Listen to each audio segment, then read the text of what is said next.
AWP Voices, your people promise in action. Hello, I'm Steve Walker and welcome to We Are AWP Voices. Joining us today is Emma Wharton-Love, Chief Executive Officer of Sparks AI and one of AWP's non-executive directors. We're also pleased to be joined by Dr. Olga Dos Santos, Head of Psychological Therapies and a consultant clinical psychologist here at AWP. We'll be touching on International Women's Day 2025. The theme for this year is #Accelerate Action. So Emma and Olga will be sharing their career journeys and experiences with us and also providing some top tips for the next generation of female leaders. If I can start with you, Emma, could you briefly describe your role as Chief Executive Officer at Sparks AI, and could you give us a bit of an insight into how you got to where you are at the moment? Yeah, sure. I've had a very squiggly career, as they call it. So Spark is an AI consultancy. We do AI upskilling and consultancy to help businesses work out what they do might evolve in a world with AI like we're in now. I set up Spark about a year ago, and it pivoted out of a design and branding agency that I had before. So I work mainly with creative businesses because creative and marketing functions are the kind of first areas that are feeling sort of a difference with AI being in the world sort of first. But before that, I spent a long time as a civil servant. Spent 15 years working in Cabinet Office and Parliament, and I led major construction and interior design projects.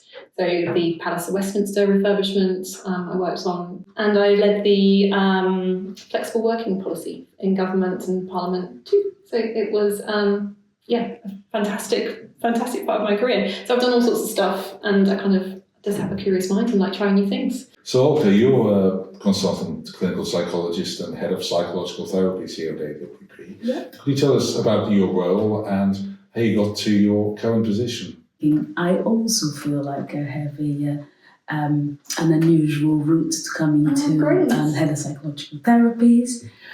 But essentially, my role involves ensuring that there is quality assurance in the delivery of psychological therapies and interventions, and offering strategic direction to ensure that we are operating with evidence base and offering good quality of care for the South Gloss locality. And I came into psychology because I became interested in understanding the ways that people work. And through doing my undergrad, I realised that there is very little understanding of me and how people like me, so marginal people that are from the global majority, function. So that's how I got into psychology. And part of that was the possibility of being able to develop more inclusive psychological services, theories. And then I got into leadership because somebody actually that was outside of psychology phoned me and said, I think you ought to take up this new opportunity. And often that's how women get into leadership roles, because we often don't feel that initial confidence in getting into leadership roles. And partly that also, then the next bit that was crucial was having the support to access leadership training for more marginalised people in the trust, that then, because the trust has had an interest in supporting staff and women in particular into leadership positions. So that's how I come to be here. Fantastic. Great story. Thank you, yes, and I saw you nodding, Emma, when Olga was talking about confidence. So do you feel that's an issue sometimes? Huge issue. I mean, I think not necessarily for every woman, but for many women, I think, more than men. I think it's really interesting that someone phoned you up and suggested that you should do it, and they saw it in you, but you needed that assurance that to go for it and to go for it confidently. It really resonates. definitely myself, and see it in so many colleagues from the past. Yeah, I think partly it's in just recognising that is a thing, and that perhaps right now, at the point we're at in society, that women might need to be suggested that actually this might be a great role for you, rather than sort of just putting a job advert out there and expecting people just to go for it and to get that proper representation. I don't know whether it is just a sort of innate thing that women have less confidence, or if it's a societal thing. Yeah, I think I think something really tangible we could do is just suggest things proactively more from our managers, our peers, and our people who work for us can suggest things. Yeah. Yeah, I totally agree. And we know from literature and research that women, because of our social roles and ideas and how we've been socialized in gendered ways, and we know women at work often are very competent. But what organizations value and overvalue often is the presentation of confidence. So women often have higher levels of competence and lack the confidence to go up and apply for leadership positions, which whereas men tend to often present with a lot of confidence, but actually the levels of competencies are often lower than women when they are applying for leadership positions. And we've been socialized out of being seen as worthy leaders. Yeah. And that is keeping women from being able to apply. And to see themselves as leaders. So in that sense, organizations need to be really intentional in supporting, encouraging, and developing women for leadership positions. I guess it's line managers, if they're having a one-to-one session with you or with their staff, saying, actually, there's a role I've seen, why don't you go and apply? Or perhaps it's not even applying, it's perhaps saying, well, you might be interested in this role, we value you, we don't want to lose you, but actually, we think you'd be really good at this. Why don't you perhaps just give the manager a ring and have a chat, and then, and sometimes, often you find if you ring somebody up, you might get more of a chance. They might remember you when they see your application, and it might also allay some of your fears that actually somebody says, like Olga says I can do this, or Emma says I can do this, but can I really do it? And I guess if you ring somebody up and say, well, I can do a bit of this, I don't have all of this, but I think I might be able to learn parts of it on the job and develop, then it's a good starter for 10. I think so. I think that kind of mentoring approach as a manager to help your team develop is really valuable, particularly for women in progressing.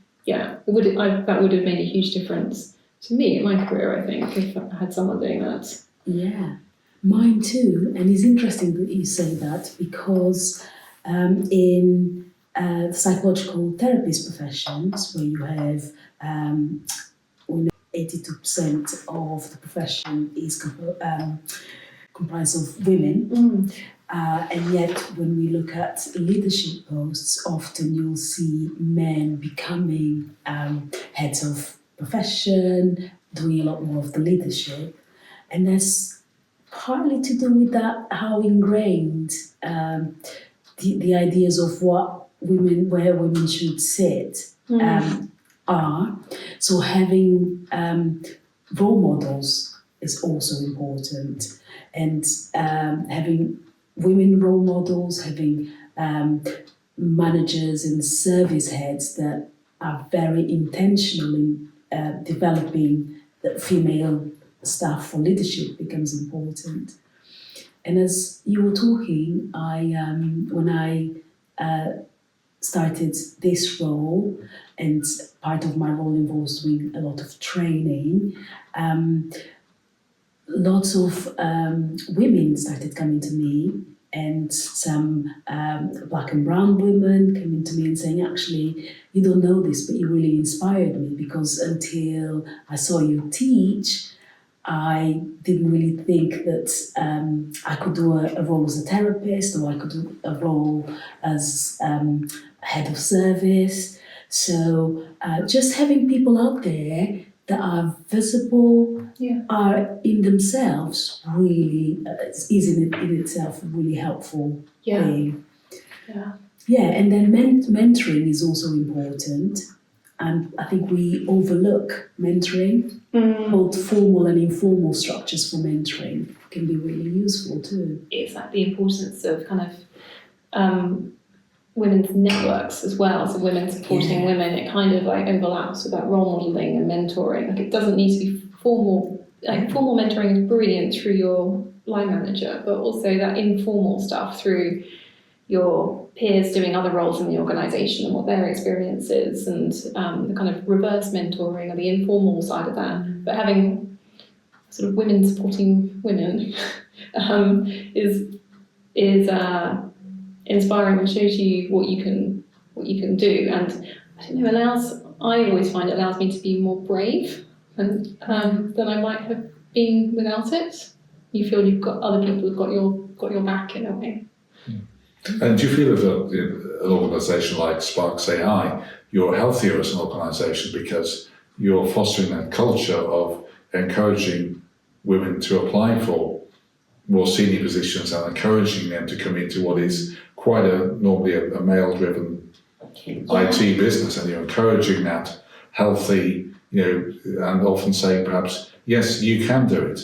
I can see something. Yeah. You just need a bit of help or something like that. Yeah. We're a small business at the moment, but we're growing. I'm very proud that it's female-led. It's actually led by myself and my husband, so we've got an equal balance. An equal balance and complementary, let's say, approaches. But I'm actively encouraging women to apply, and also neurodiverse people as well. I'm neurodiverse, and AI particularly helps me in areas that I have struggled in before. And I think, and also because I work with the creative industries, it has an over-representation of people with neurodiversity as well. So it's just a really lovely overlapping of things. So yes, in a short answer. Yeah. So of course this year for International Women's Day, of course the theme is #Accelerate Action. So what are your thoughts on that in terms of the role of women in the workforce? For me, I think Accelerate Action is about kind of really just calling out and recognising some of the things that we've already talked about, and the kind of societal norms that are quite entrenched, and how that can cause an imbalance with how women can differently access things to men, or feel they can have different access to them. So I think a big component of it is recognising and calling it out, and then being able to unpick it and support it. And I think only by doing that we can get a kind of a fair representation at sort of decision-making level in organisations, which can be through every level of an organisation. Leadership means many different things. It doesn't just mean being at on the board or something.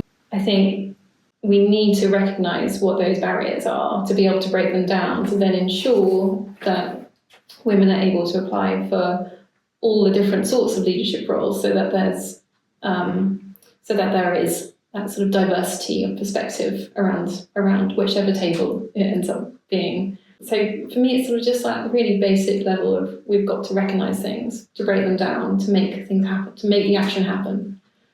Excellent. How about yourself, Olga? Yeah, similar. And working from a NHS organisation point of view, for me, Accelerate Action is to do with actually concrete, more specific actions that can make the employment and the workplace a much more friendly place for women. And for me, the Accelerate Action manifests itself in things like women supporting women. So, for example, we've got a range of staff networks where women can come together. we've got gender equity, we've got the BAME Women's Collective that often work together so that there's enough staff support and connectivity where women then start to encourage each other for development. And in particular for me, over the last 3 years or so, accelerate action in relation to women's reproductive health, health, and developing a workplace where women's physical health, emotional health is recognised, is supported in ways that enhance their possibilities for career progression. Because what we know is that actually reproductive health problems, for example, such as PCOS, fibroids, has such a detrimental impact on a person's ability to function. Huge. That women have been reporting that as preventing career progression because it erodes a basic sense of self-confidence. So small actions that can make employment more supportive and the workplace a great place to work. So what do you say was some of the top benefits of having women in leadership roles in organisations like commercial organisations like Sparks AI and of course the public sector as well, like AWP?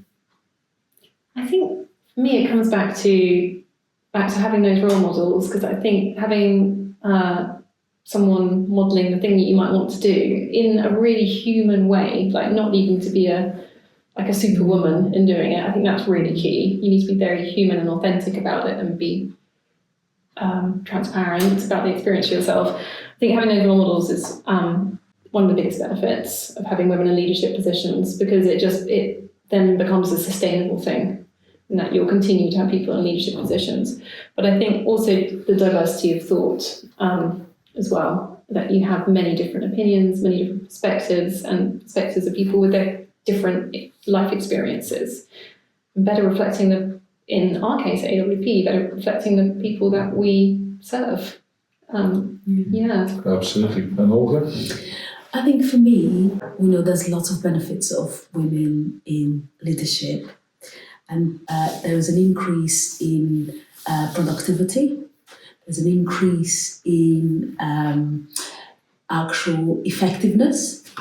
And there was some statistics around if you have about 30% of women in leadership in organizations, you are more likely be more productive, to win contracts. And in the health professions, women, due to their very relational nature, also tend to create work environments where there's more emphasis on relationships. It can become a bit less competitive, and it's just the productivity that we can bring because we work in a much more open and relational manner, which in health organizations and public sector has a really positive impact, given the relational nature of our core work with people in distress, really. So it's wins all round, I think. I love that the hard numbers are behind it as well, like it's actually productivity too. Yeah. But when you stepped up to take on the role of Head of Psychological Therapies for South Gloucestershire, did you feel supported in that leadership role? It was very much you were on your own? No, I have to tell you, it's been really... Because this is an interesting question. So I felt supported throughout and supported from the very beginning of the post, because it was quite a step up for me, and that there's support inbuilt in the roles, and I wish people will talk about it more, because one of the reasons that I've often hesitated applying for such higher level strategic posts was because of fears and assumptions that actually I might not have the support that I need. But AWP has been putting in over the last few years, quite a lot of work to support women into leadership roles. So before I even got to the role, I've had the experience of being, again, supported and encouraged to apply for mentoring, apply for specific leadership training. So I actually have felt very well supported, and both at a professional level, but also at trust level in terms of what the trust inbuilds to support, to have supported me into the leadership role. So I know we can always improve, but my experience has been incredibly positive, actually. And of course, Emma, you're running a business, but did you have anybody who sort of was your driving force encouraging you to set up Sparks AI?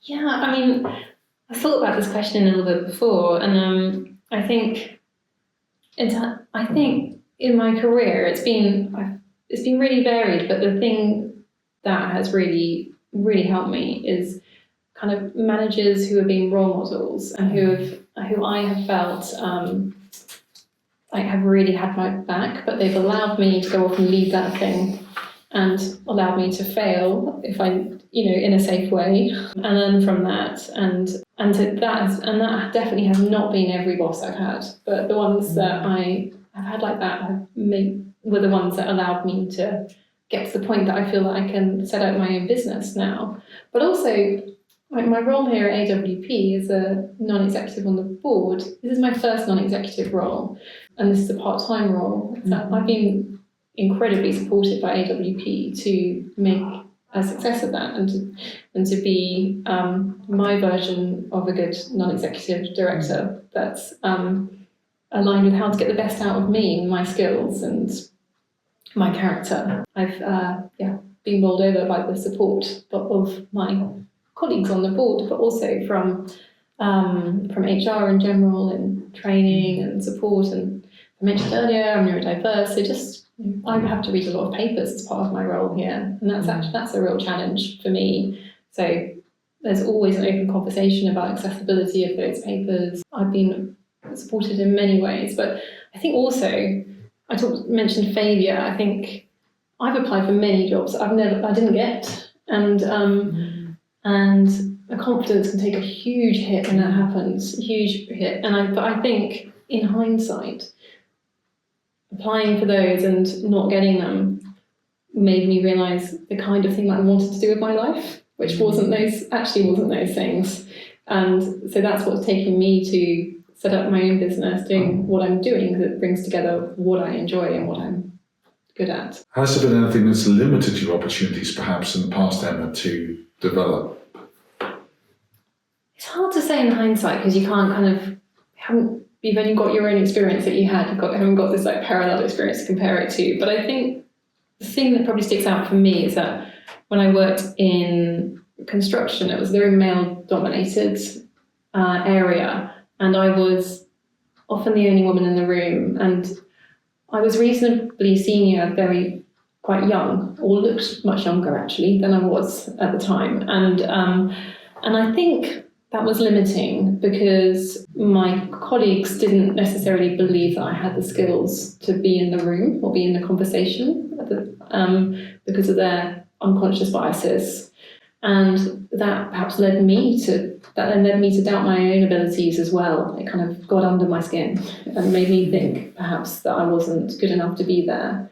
And that definitely had a reasonably long-term effect on my confidence. We've been talking about coming back to confidence quite a lot, but I think unconscious biases like that can have a negative impact, and you need to really proactively work on overcoming those. Yeah. And Olga? Interesting, similar for me and different at the same time. So for me, one of the major things that I feel that placed limits on my career progression has been biases within the psychological therapies professions in relation to the ways that models have developed, the ways in which we think about psychological processes that have been rooted in oppression and models that other cultures. And the problem with that is that it creates a system of hierarchies. And as a woman of colour from an African background, that has had an impact on how I therefore am seen in the profession, and the offers for opportunities at times have been limited. And then it takes quite a lot of additional work to then make sense of that, understand it, and work in a way that offsets that. So it's very similar. It is, but different. Different. Kind of reasons, yeah. And then there's other things in the workplace, though, in organizations that often limit women in general. So, and I'm just thinking about my own experiences, which probably will match yours and most women's, around things like we need workplaces that are much more open to flexible working, formal and informal flexible working policies that then supports women's parental responsibilities, caring responsibilities. So even small things that I encourage teams to think about is meetings at 3 o'clock, 3 to 5 meetings, those times that when you have parental responsibilities, you know that you're likely to get a phone call. So developing a work structure where those times you don't have set meetings, that means that those with parental responsibilities will feel less likely to want to do a leadership job because those are the things that are expected for them. Things like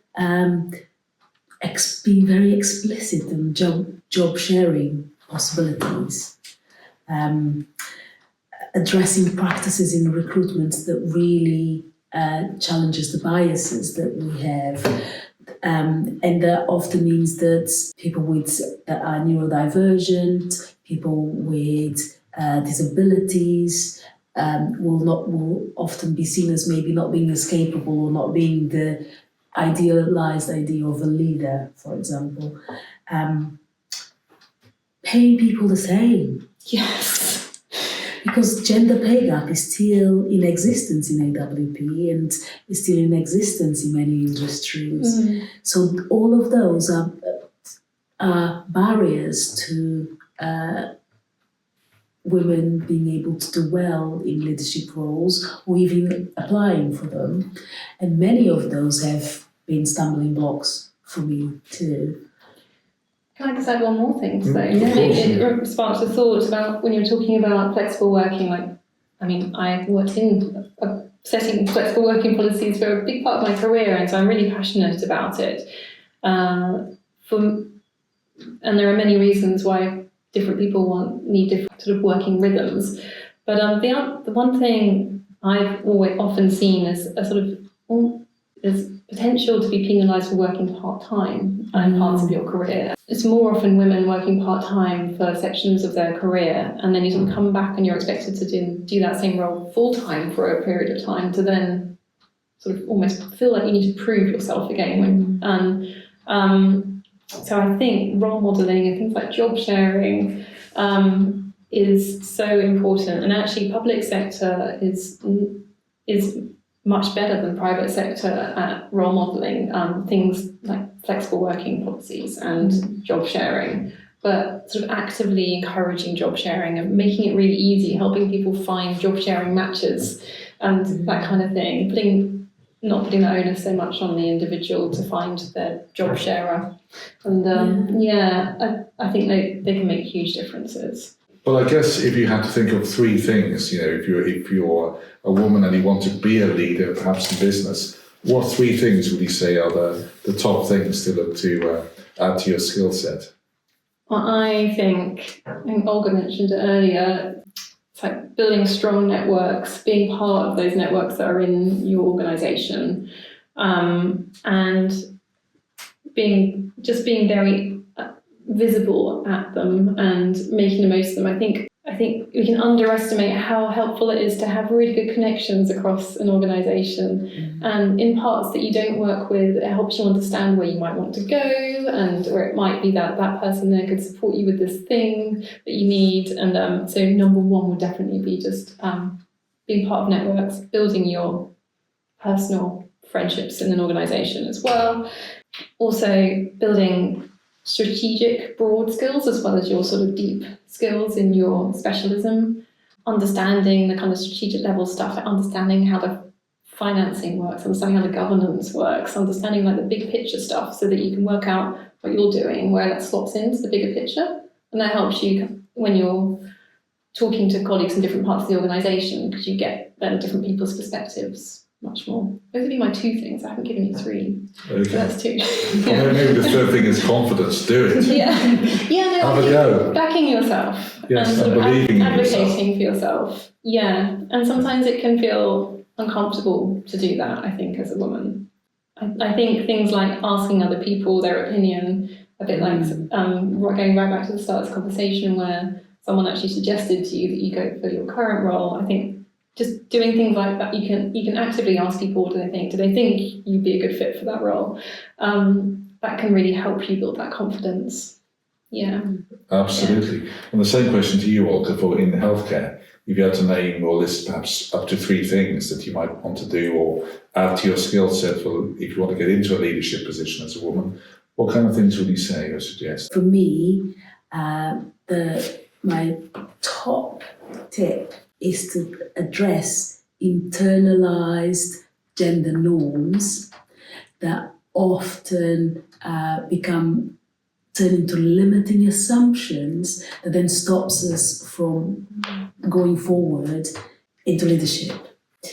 And for me, that is key because we all have our own backgrounds, family backgrounds, our cultural backgrounds, our schooling history. And within all of those, often there's lots of norms based on patriarchal views of what women should and should not be doing. And for me, I see this in other people as well as in myself until we become able to really start noticing what things have we internalized and how is that stopping us. We have our own internal stumbling blocks. So those are the barriers that we set onto ourselves. So for me, that was once I understood that, realized that, and started dealing with that, I just then developed the second bit, which is that sense of feeling that I have the entitlement to inhabit the role and the position. So then the next thing is about ask for your needs to be met. If you see a job that you think, oh, I'd quite like to do that, how did that person get into that role? Ask people, talk to people. And often women feel more hesitant to ask for things from their managers, ask people to allow them to try new positions, go on secondment. So inhabit the world with a sense of entitlement and don't feel held back by the gender authority gap, I would say. And then maybe the third thing would be similar to yours, just reach out to networks because you need a lot of support, you need a lot of mentorship in order to successfully inhabit leadership positions. So for me, those are the three things that I would say. Thank you. So I'd like to thank our guests today, Emma and Olga, for taking part in We Are AWP Voices and letting us celebrate International Women's Day. It's been a pleasure to have you on the podcast this afternoon. And if any of you or your teams would like to take part in the next episode of We Are AWP Voices, then please do get in touch with the communications team. Until next time, take care and we'll see you soon. Thanks so much.